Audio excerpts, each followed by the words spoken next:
بسم الله الرحمن الرحيم. قال النبي صلى الله عليه وآله وسلم: السلام قبل الكلام. السلام عليكم ورحمة الله وبركاته. الحمد لله رب العالمين، والصلاة والسلام على أشرف الأنبياء والمرسلين وإمام المتقين وعلى آله وأهل بيته وصحبه أجمعين. أشهد ونشهد أن لا إله إلا الله، وأشهد ونشهد أن محمدا عبده ورسوله. إن الحمد لله نحمده ونستعينه ونستغفره، ومن شرور أنفسنا ومن سيئات أعمالنا، من يهده الله فلا مضل له ومن يضلله فلا هادي له. سبحانك لا علم لنا إلا ما علمتنا إنك أنت العليم الحكيم، وتب علينا يا مولانا إنك أنت التواب الرحيم. قال رب اشرح لي صدري ويسر لي أمري واحلل عقدة من لساني يفقهوا قولي. رب اجعلني مقيم الصلاة ومن ذريتي ربنا وتقبل الدعاء. أما بعد.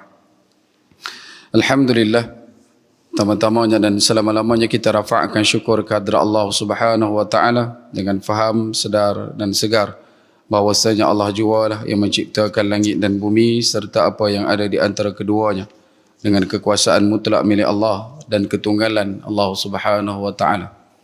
Seterusnya salawat serta salam kata junjungan besar baginda Nabi sallallahu alaihi wasallam, manusia menjadi asbab musabab paling utama dan mulia sehingga kita diberikan kebaikan, dihimpunkan dalam ketaatan, diberikan pinjaman Islam dan iman sampai ke malam ini. Justru kita bermohon kehadrat Allah Subhanahu wa taala, moga-moga pertemuan kita dilimpahkan dengan keberkatan dan insya-Allah perpisahan kita kelak akan dikurniakan dengan kerahmatan. Kita mohon juga kehadrat Allah Subhanahu wa taala dalam ruang i'tikaf di antara maghrib ke isyak pada malam ini. Dalam majlis ini moga-moga Allah Subhanahu wa taala catat-catatkan sebagai amal khair di sisi Allah Subhanahu wa taala dan digolongkan pertemuan kita pada malam ini di antara taman-taman syurga insya-Allah. Amin.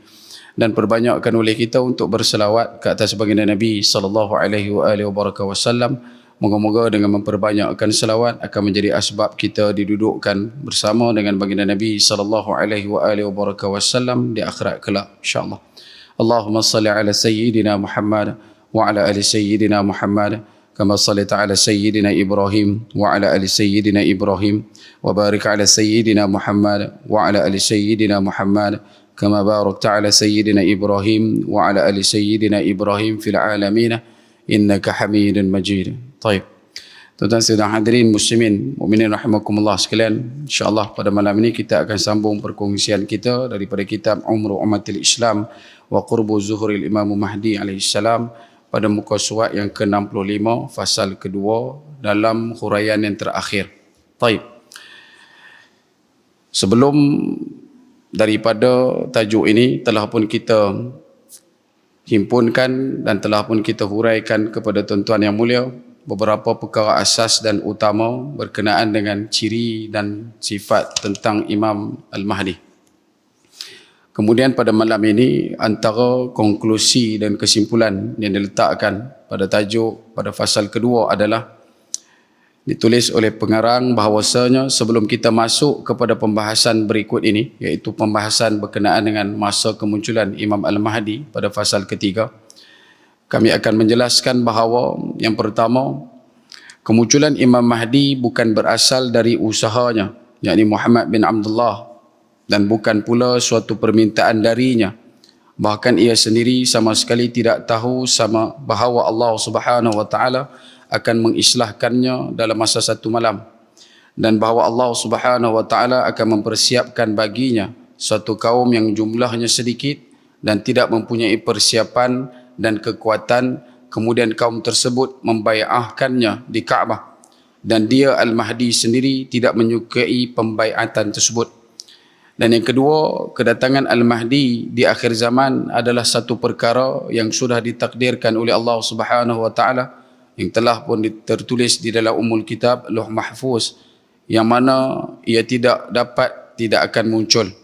Jadi kemunculannya adalah seperti kedatangannya Al-Masih Ad-Dajjal, turunnya Isa ibn Maryam alaihissalam, keluarnya Ya'juj dan Ma'juj, serta sisa-sisa tanda hari kiamat. Oleh kerana itu kami mengatakan bahawa beriman dengan Imam Mahdi adalah wajib dalam syariat dan i'tiqad bagi seseorang mukmin, kerana hadis-hadis yang menerangkan tentang Al-Mahdi adalah mencapai tingkat hadis yang sampai ke tahap mutawatir. Sebagaimana yang telah diterangkan dalam bab yang di awal berikut, sedangkan hadis mutawatir menurut hampir semua ulama adalah menunjukkan ilmu yang qat'i, yang tidak dapat digugat lagi, di mana mengetahuinya adalah wajib hukumnya, mengamalkannya adalah fardu, dan orang-orang yang mengingkari hadis mutawatir adalah menjadikan orang tersebut kafir. Wal'iyadzubillah. Baik. Ada beberapa perkara pokok dalam perbincangan berkenaan dengan kesimpulan tentang kemunculan Imam Al-Mahdi. Yang pertama, perlu sidang hadirin muslimin mukminin rahimakumullah sekalian untuk ambil perhatian bahawasanya Imam Mahdi kemunculannya bukanlah berasal daripada usaha gigih dirinya sendiri untuk menjadikan diri dia sebagai Imam Al-Mahdi. Itu yang pertama. Bahkan dalam sekian banyaknya hadis Nabi SAW, antara yang ulama selalu datangkan adalah bila mana dia menolak pembaiatannya. Dia menolak bila mana seramai lebih daripada 300 ulama daripada Iraq dan juga Syam untuk membai'ah Imam Mahdi. Dan dalam masa yang sama juga, imam-imam tersebut, ulama-ulama tersebut mengatakan sekiranya dia tidak mahu dia bai'ah, maka dia perlu untuk menanggung dosa sekalian umat dan juga seluruh penduduk bumi. Dan dikarenakan perkara sedemikian, barulah dia mengambil satu pandangan dan ketetapan bahawasanya dia akan menerima pembaiatan tersebut. Bahkan dalam satu hadis yang panjang menceritakan berkenaan dengan kemunculan ataupun kisah pembaiatan Imam Mahdi, yang mana dimulakan dengan larinya Muhammad bin Abdullah ini daripada kota Madinah, yang pada ketika itu berada dalam kehancuran sosial dan kehancuran fizikal yang amat nyata sekali. Bila mana dia berlarikan diri daripada Madinah, sekumpulan manusia keluar daripada kota Madinah juga mengejarnya. Sampai di satu tempat perbatasan antara Madinah dan Mekah yang dinamakan dalam hadis dengan panggilan Al-Baida. Di situ berlakunya gempa bumi yang mana pada akhirnya ditenggelamkan seluruh kota Baida, termasuk penduduknya dan juga seramai 299 orang yang sedang mengejar Al-Mahdi ini.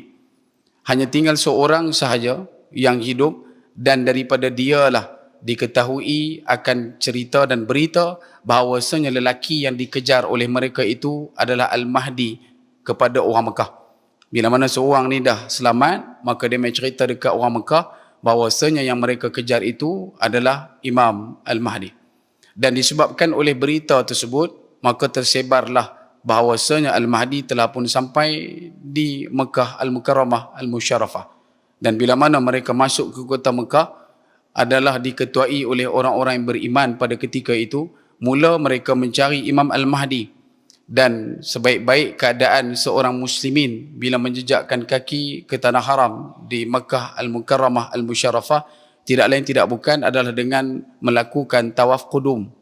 Maka ketika dan saat itulah mereka dapati bahawa sebenarnya ada satu orang lelaki yang datang dari Mekah, yang datang dari Madinah, sedang melakukan tawaf qudum, dan dalam masa yang sama sedang menyembunyikan wajahnya daripada dilihat oleh orang. Dan bila mana selesai dia melakukan tawaf, maka dipegangnya dia oleh sebahagian besar orang-orang yang ada di Mekah pada ketika itu, dan terus diminta untuk dibai'ahkan. Dan ketika munculnya para ulama untuk membai'ah Imam Al-Mahdi, dia berusaha dengan sesungguh-sungguhnya dan sekeras-kerasnya untuk menolak pembai'atan tersebut. Dan bila mana dikatakan kepadanya, sekiranya engkau tidak mahu dibai'ah dan engkau akan menanggung seluruh dosa penduduk bumi, maka dia menerima pembai'atan tersebut dalam keadaan merasakan dirinya terpaksa. Dan pada malam tersebut dikatakan juga dia telah bermunajat kepada Allah Subhanahu wa taala, moga-moga diberikan kekuatan, moga-moga diberikan kebaikan, moga-moga diberikan segala kelebihan. Dan akhirnya muncul daripada kalam hadis Nabi sallallahu alaihi wasallam, Al-Mahdi minna ahlal bait yuslihuhullahu fi lailah, iaitu sesungguhnya Al-Mahdi itu berasal dari keturunanku dan yang akan diislahkan oleh Allah dalam masa satu malam. Dan selepas daripada berlakunya pengislahan tersebut, maka berduyun-duyun orang-orang yang beriman datang dari segenap penjuru dunia, sama ada daripada Yamannya, daripada Taifnya, daripada seluruh jazirah Arab, mengerumuni dan juga menyokong perjalanan Imam Al-Mahdi, dan akhirnya menjatuhkan kerajaan yang cukup dahsyat dan jahat yang mengawal dan juga menguasai tanah kota Mekah pada ketika itu. Dan akhirnya mendapat kemenangan, dan disitulah bermulanya kemuncak perjalanan Imam Al-Mahdi yang pertama. Dan daripada rentetan seperti mana yang kita kongsikan kepada tuan-tuan, ada beberapa isu yang besar dibawakan oleh beberapa imam utama, antaranya Ibn Sirin dalam kitabnya Al-Faqihi mengatakan bahawasanya Imam Al-Mahdi dibai'ah di antara rukun Yamani dan juga maqam Ibrahim.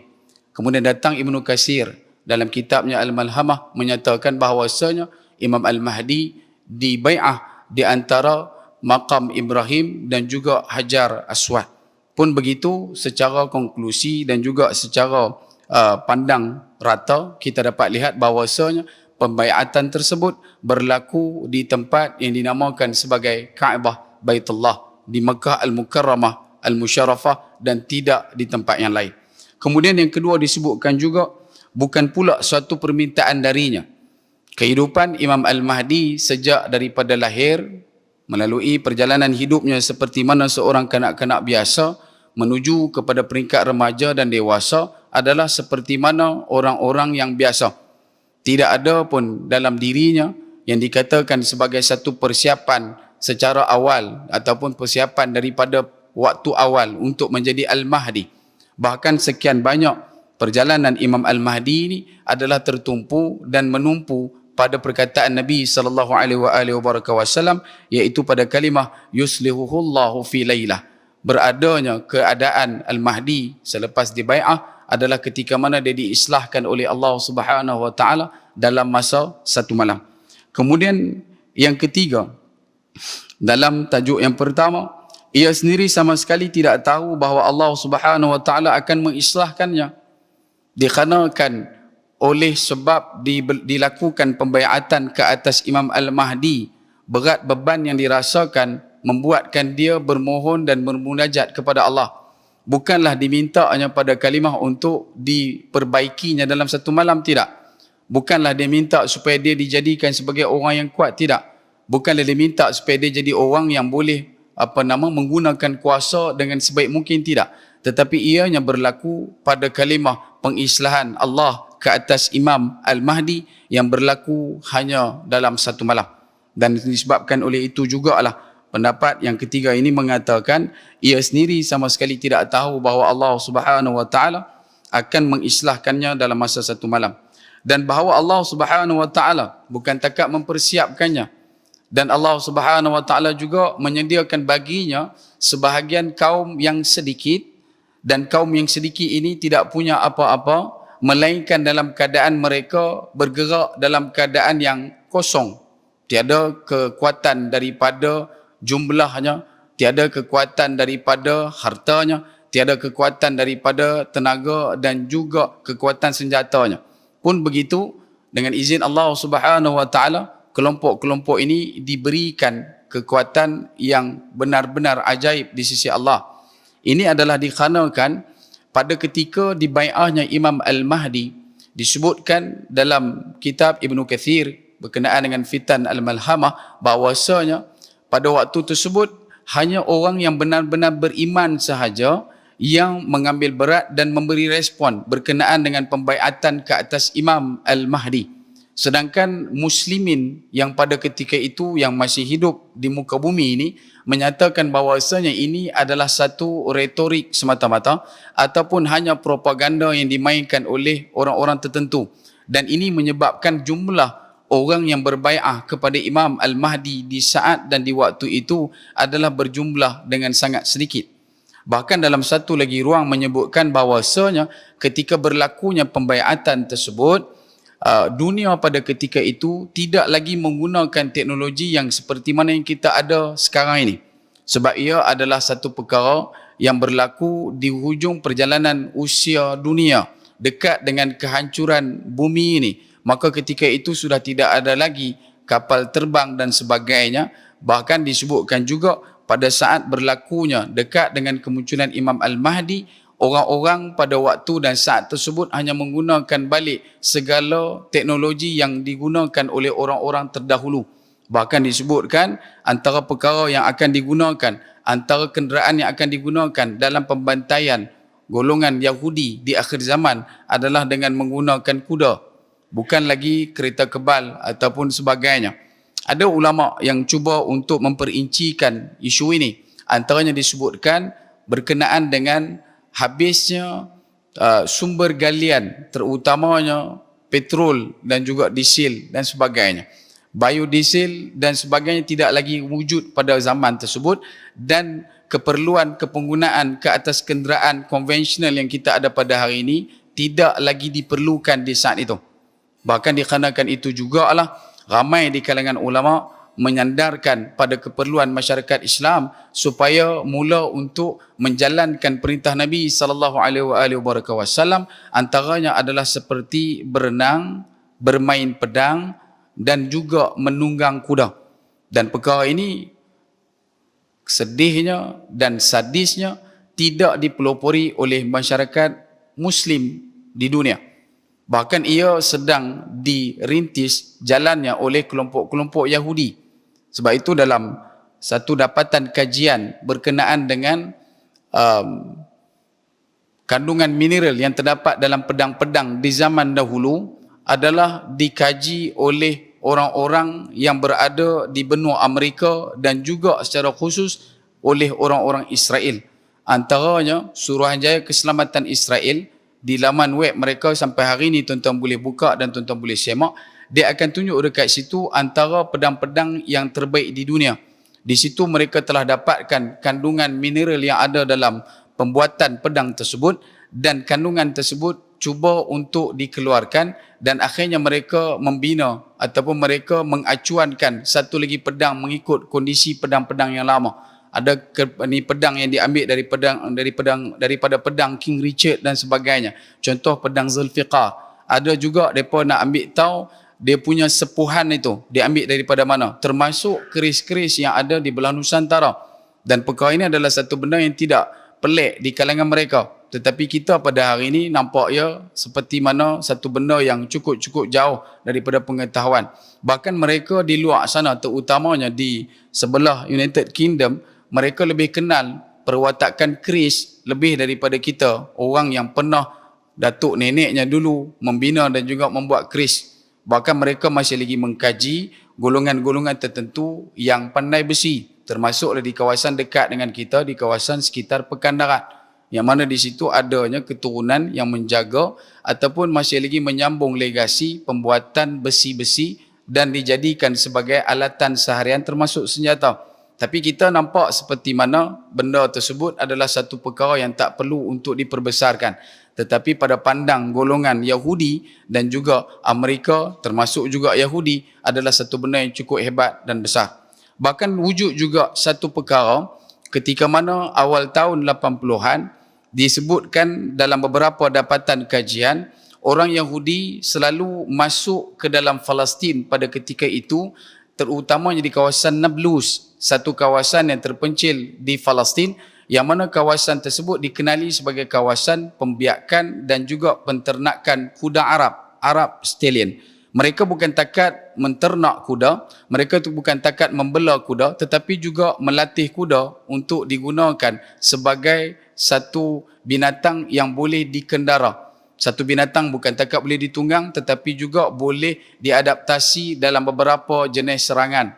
Dan yang lagi peliknya dan lawaknya, orang Yahudi masuk ke Nablus dan mereka merampas kuda-kuda tersebut dan mereka bawa balik ke kawasan berdekatan dengan Tel Aviv dan juga kawasan sekitar, dan diberikan kuda-kuda tersebut untuk diajarkan kepada anak-anak mereka tentang cara menaiki kuda sedari daripada awal usia. Dan benda tersebut, kuda tersebut akan diberikan kepada anak-anak ini sampailah satu ketika bila dah cukup masa mereka akan kembalikan balik kuda ni kepada orang-orang Islam di Nablus.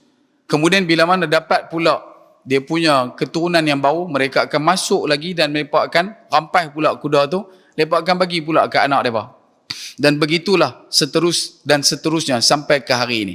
Dan mereka cukup berminat untuk menjadikan kuda sebagai satu binatang tunggangan bukan sekadar seharian, tetapi sebagai satu benda yang mengikut apa yang Nabi SAW sunnahkan kepada umat Islam pada hari ini. Bahkan kalau kata tengok balik, mereka lebih kenal jenis-jenis kuda daripada kita. Kita kuda takat tahu duk cuci hak tu kuda. Hak tu kan mesin kuda dia kenal. Kuda dia tak apa nak kenal. Kemudian begitu disebutkan juga berkenaan dengan memanah. Antara yang menjadi igawan ngeri kelompok Yahudi di zaman ini adalah bila mana berlakunya tournament ataupun pertandingan memanah dunia. Dan dalam beberapa tahun belakangan, untuk makluman, Malaysia sudah pun menaiki podium lebih daripada 5 kali. Maksudnya Malaysia dapat nombor 1 tu dah ada, Malaysia dapat nombor 2 dah ada, Malaysia dapat nombor 3 pun dah ada dalam 10 tahun belakangan. Dan golongan-golongan yang pandai memanah ini adalah antara orang yang menjadi tumpuan daripada kelompok Yahudi. Dan mereka akan usaha untuk tengok macam mana mereka ini boleh memenangi pertandingan memanah peringkat dunia.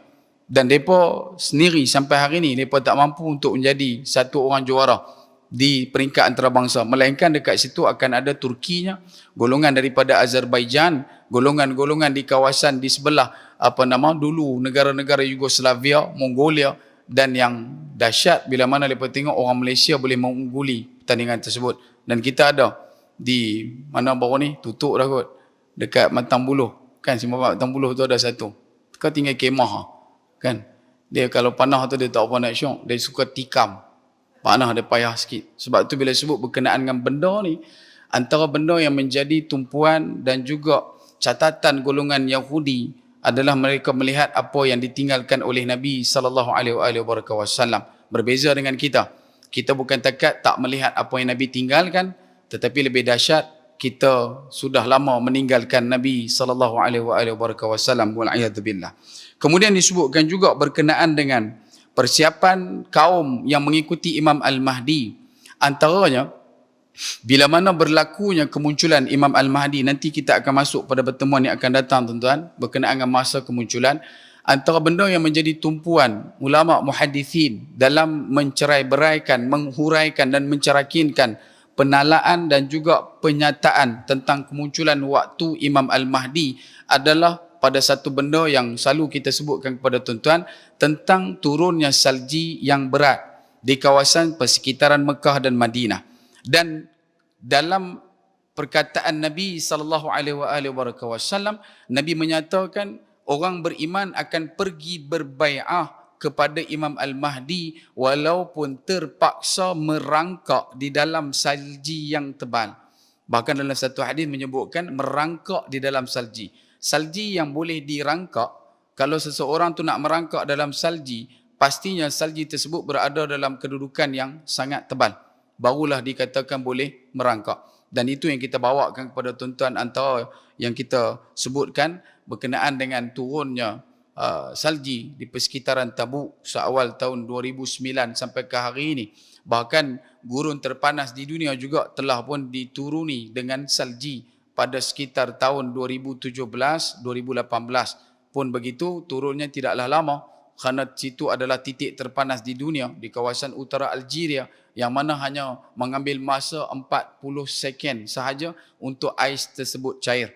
Dan benda itu telah pun berlaku dan sedang berlaku sebab ia juga berkaitan dengan gelinciran kedudukan hemisfera dan juga khatulistiwa, sehingga pada tahun 2018 sekitar 18 Mac 2018 Malaysia telah pun dimaklumkan memasuki kawasan kawasan lingkaran api Asia Pasifik yang mana berpotensi dan berisiko tinggi untuk adanya beberapa bencana alam yang besar, berskala besar seperti gempa bumi, gunung berapi dan juga tsunami. Dan benda itu telah pun dikeluarkan dalam kajian kajian geologi berkenaan dengan tanah dan juga bumi pada sekitar tahun 2018. Dan disebabkan oleh perubahan dan gelinciran ini, berkemungkinan besar akan adanya perubahan cuaca yang mendadak yang akan berlaku di seluruh dunia. Tempat yang paling panas akan berubah menjadi tempat yang kurang panas dan akhirnya akan mula berpusing sampai jadi tempat yang paling sejuk. Begitu jugalah sebaliknya, tempat yang paling sejuk akan jadi tempat yang semakin panas dan akhirnya menjadi tempat yang paling panas. Sebab itu di antara benda yang dibawakan sejak daripada tahun 70-an, antara perkara yang selalu dijadikan sebagai manifesto besar ketika mana dicanangkan kepada seluruh dunia adalah perkara tentang the global warming, tentang kepanasan global. Isu berkenaan dengan pencairan ais di kutub utara yang semakin memuncak pada saat ini. Dan perkara itu masih lagi berterusan sampailah ke saat dan ke malam ini. Justru tidak menjadi satu kepelikan bagi kita umat sekiranya kita benar-benar mengambil urus tadbir, memahami sunnah Nabi SAW dengan santun dan nilai beriman kepada Nabi-Nabi dan Rasul, insya-Allah kita akan boleh faham perkara ini sedang berlaku dan sedang menuju ke arah itu. Bahkan sebahagian besar antara benda yang disebutkan dalam hadis Nabi SAW tentang tajuk yang kita akan masuk nanti, kemunculan Imam Al-Mahdi, berlakunya perkara ini adalah bila mana berlakunya huru-hara seluruh dunia. Dan huru-hara ini ulama cuba untuk huraikan dalam beberapa faktor, antaranya pembunuhan dalam keadaan ataupun dalam pembunuhan berskala besar, peperangan yang berlaku. Kedua, berlakunya penyakit dan wabak yang berjangkit juga berskala besar menyebabkan kematian. Yang ketiga adalah perkara berkenaan dengan bencana alam yang tidak lagi mampu untuk diurus tadbir, dan kelompok-kelompok yang mengkaji ataupun meramalkan kajian cuaca sudah mula untuk menyerahkan perkara ini kepada The One, menyerahkan kepada ini kepada Allah Sang Pencipta, kerana mereka tidak lagi mampu untuk menilai dan juga meramal perkara yang akan berlaku. Seperti mana yang kita lalui pada sekitar tahun 2009 kalau tak silap, berlakunya tragedi tsunami di Sendai, di kawasan sekitar Jepun. Ada dekat situ Fukushima, reaktor nuklear. Kalau tuan-tuan tengok di kawasan tersebut, terbinanya satu tembok tinggi yang merentasi daripada sempadan laut dan juga daratan di kawasan kepulauan Jepun, di kawasan sekitar Fukushima. Dan tembok tersebut telah pun mencapai ketinggian lebih daripada 8 meter kerana tsunami yang terakhir yang pernah menerjah masuk ke dalam kawasan tersebut hanyalah setinggi 6 meter lebih. Tetapi pada tahun 2009, mereka punya jangkaan dan juga sangkaan meleset kerana tembok yang berketinggian 8 meter itu boleh dilintasi oleh terjahan ombak yang lebih tinggi sehingga mencapai 12 meter. Dan bila mana dicadangkan untuk menambahkan lagi ketinggian, orang yang bertanggungjawab untuk perancang bandar di kawasan tersebut menyatakan tak perlu untuk kita naikkan sebab benda ni dah bermula daripada awal tahun 90-an sampailah dah 8 meter. Kalau kita naik lagi 10 meter, tak tahu lagi berapa meter pula nak main. So berhenti dekat situ sudah. Sebab kerja ni bukan mother nature. Ini bukan lagi berkenaan dengan kira-kira tentang perjalanan lumrah alam. Ini adalah satu kuasa yang ada di atas sana yang sedang melihat kita sama ada hendak melawan kudrat iradah Allah ataupun sedang mengikut susun atur urus tadbir Allah Subhanahu Wa Taala. Dan sebab itu bila kita sebutkan perkara yang sedemikian, ia sebenarnya sedikit sebanyak memberikan rasa gerun gentar kita kepada Allah untuk menambahkan amal dan meninggalkan ramal dalam kehidupan kita yang serba sementara. Kemudian disebutkan juga kaum tersebut membai'ahnya di Kaabah dan dia sendiri tidak menyukai bai'ah ini. Seperti yang kita sebutkan kepada tuan-tuan pada awal. Disebutkan bahawasanya selepas orang Mekah mengetahui lelaki yang dikejar oleh kelompok daripada Madinah adalah Al-Mahdi, maka dikerumuni Al-Mahdi tersebut dengan 313 orang ulama daripada kawasan dari Iraq dan juga Syam. Dan daripada saat awal dia diminta untuk dibai'ahkan, dia menolak dengan sekeras-kerasnya. sehingga dinyatakan kepadanya berkenaan dengan penanggungan dosa, akhirnya dia menerima pembaiatan tersebut. Dan seperti mana disebutkan oleh penulis, beradanya Imam Al-Mahdi dalam keadaan tidak menyukai pembaiatan tersebut.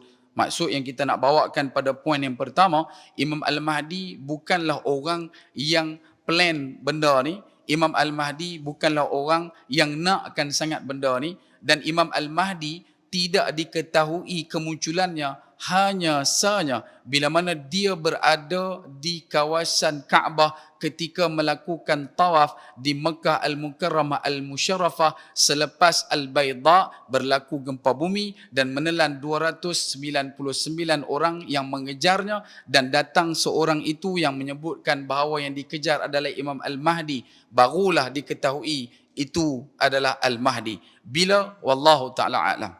Selagi mana tidak berlaku perkara ini, perlu diingatkan di kalangan masyarakat umat bahawasanya tidak akan pernah ada mana-mana orang yang boleh mengaku ataupun memperakukan mana-mana orang yang lain sebagai Al-Mahdi.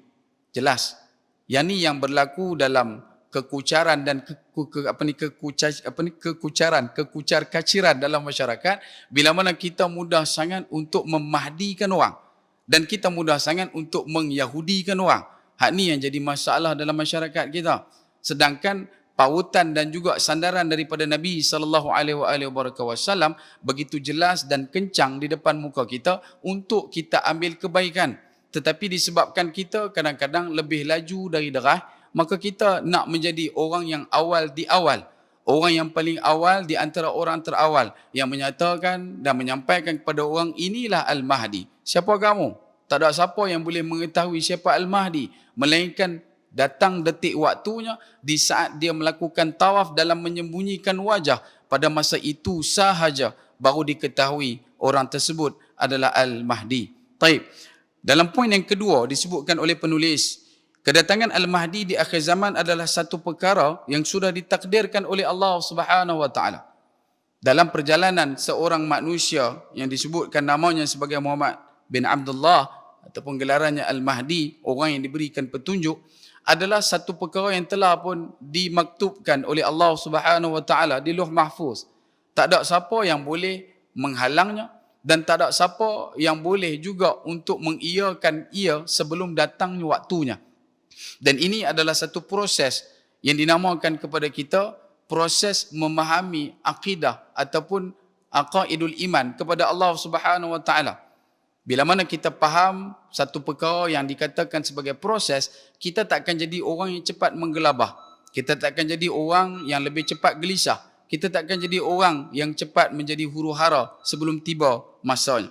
Kemudian disebutkan juga kemunculan Al-Mahdi adalah seperti mana kedatangan Al-Masih Ad-Dajjal, tentang kedatangan Nabi Isa AS, turunnya Nabi Isa AS dan keluarnya Ya'juj dan Ma'juj, serta lain-lain tanda hari kiamat yang telah pun ditetapkan. Justru dalam kita meneliti dan juga memahami konsep Al-Mahdi, perlu untuk kita jauhkan dalam keadaan menyatakan Al-Mahdi adalah satu metafora, perlambangan keadilan satu-satu bangsa ataupun kerajaan. Tidak.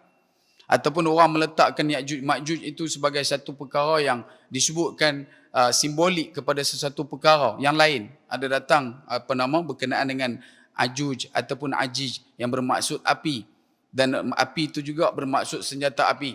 Negara yang banyak menggunakan senjata api itulah Ya'juj dan juga Ma'juj. Ada juga yang mengatakan sudah keluar dan sebagainya. Ada juga yang mengatakan Ya'juj Ma'juj sudah pun ada di keliling kita pada saat ini. Dan ada juga yang mengatakan Dajjal itu sebagai satu perlambangan kewujudan masyarakat akhir ini. Datang dengan internetnya, datang dengan media sosialnya, datang dengan telefon satu skrinnya, macam-macam.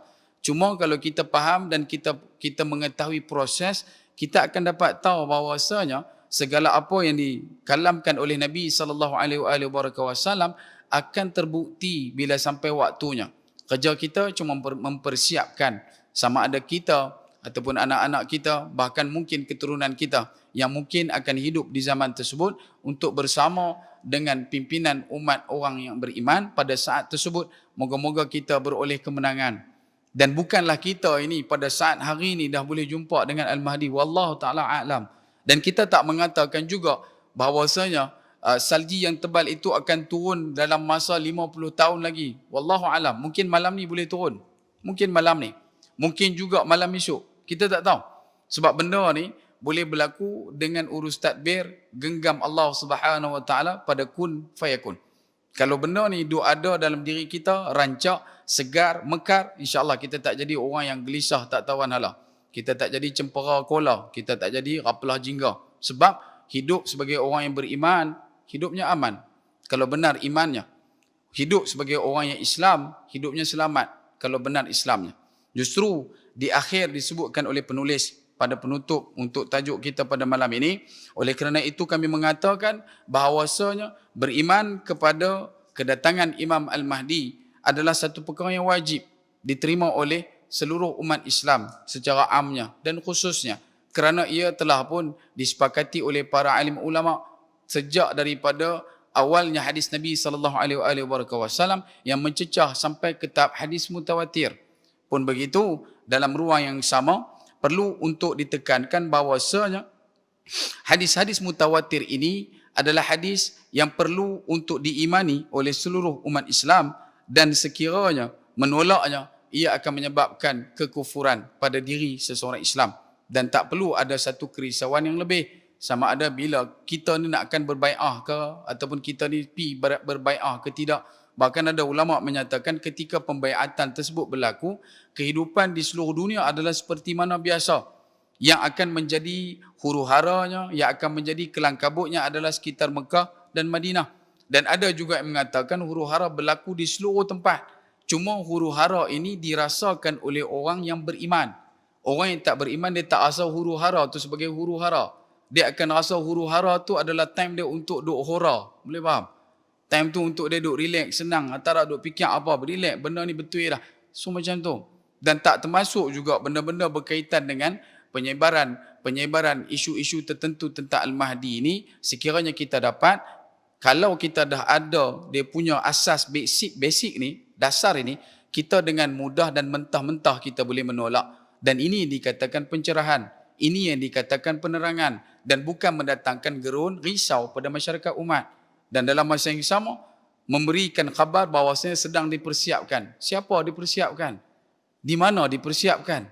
Dekat mana kawan tu dipersiapkan? Dengan siapa dia dipersiapkan? Sebab tu tidak ada, tuan-tuan. Baru ni di satu tempat ada orang beritahu, ada satu pulau dijadikan sebagai markas untuk siapa-siapa yang nak jadi tentera Al-Mahdi. Pi. Tapi nak pi tu tak boleh pi biasa-biasa dia tak boleh pi biasa-biasa. Kena pi naik perahu tertentu, punggah. Ini jenis geng mana kita tak tahu. Geng penambang ke, matang berdahari punya geng ke, apa mana kita tak tahu. Dia kata ada dah, pulau tu dijadikan tempat untuk latihan. Dan kita rasa risau sangat sebab yang pakat pi ni adalah rakan-rakan dan juga orang-orang yang kita sayang tengok mereka. Bukan kata kita rapat dah, tapi bila kita tengok mereka punya biografi tu, ya Allah, orang-orang yang dahsyat-dahsyat. Dan itu yang menyebabkan kita kembali untuk menekuni dan merendah-rendahkan diri serendah-rendahnya dengan mengatakan hidayah itu sebenar-benarnya milik Allah dan bukan milik siapa-siapa. Dan tambah pula kalau kita ni tidak tahu mana-mana Al-Mahdi tapi kita memperakukan orang itu Al-Mahdi, orang ini Al-Mahdi, lagi teruk. Kita jadi orang yang lagi teruk daripada orang yang mengaku Al-Mahdi itu. Sebab itu dalam kupasan terakhir ini, sebelum kita nak masuk tajuk yang seterusnya pada pertemuan yang akan datang, perlu untuk kita insafi diri dan renungkan semula bagaimana perjalanan kisah kehidupan kita, tambahkan amal perbuatan, bersempena pula dengan bulan Safar, tinggalkan rasa-rasa yang tidak sepatutnya ada di kalangan masyarakat umat yang mengatakan bulan ini sebagai bulan tidak sepatutnya, bulan yang membawakan satu-satu benda yang tidak baik, wala'iyadzubillah. Bahkan satu doa yang dimasukkan daripada hadis Nabi SAW, diambil daripada hadis Nabi SAW. Nabi SAW bersabda bahawasanya Allahumma la tayra illa tayruka wa la khaira illa khairuka wa la ilaha ghairuka. Tidak ada sial dan malang melainkan sial dan malang juga datang dari engkau ya Allah. tidak ada kebaikan ya Allah melainkan kebaikan juga datang dari Engkau ya Allah, dan tidak ada Tuhan melainkan Tuhan juga adalah Engkau ya Allah. Yang itu adalah doa yang disebutkan ulama sebagai doa bulan Safar. Allahumma la tayra illa tayruka wa la khaira illa khairuka wa la ilaha ghairuka. Dan insya-Allah pada bulan hadapan kita akan masuk dalam bulan Rabiul Awal, Rabiul Anwar, bulan kelahiran baginda Nabi sallallahu alaihi wasallam yang mulia. Rancakkan berselawat ke atas Nabi sallallahu alaihi wasallam, dan bukan takat dalam bulan tu tetapi juga bermula daripada saat kita sedar kita ini adalah umat Nabi sallallahu alaihi wasallam sampailah akhir kalam kita hidup di atas muka bumi ini dengan kita menyemarakkan selawat, bukti tanda cinta kasih rindu kita kepada Nabi sallallahu alaihi wasallam. Moga-moga takat tu dulu perkongsian. Mohon maaf masa tuan-tuan. Terima kasih atas perhatian. Menghalalkan masa yang diberikan.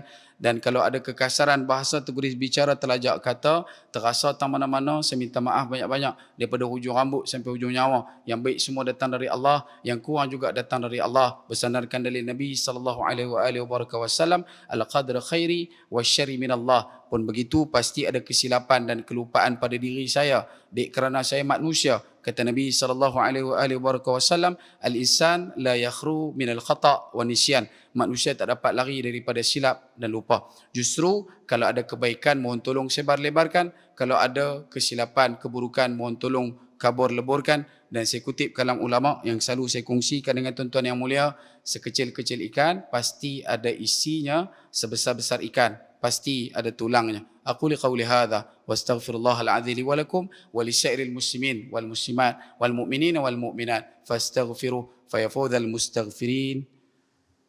Wallahu ta'ala a'lam. Assalamualaikum warahmatullahi wabarakatuh.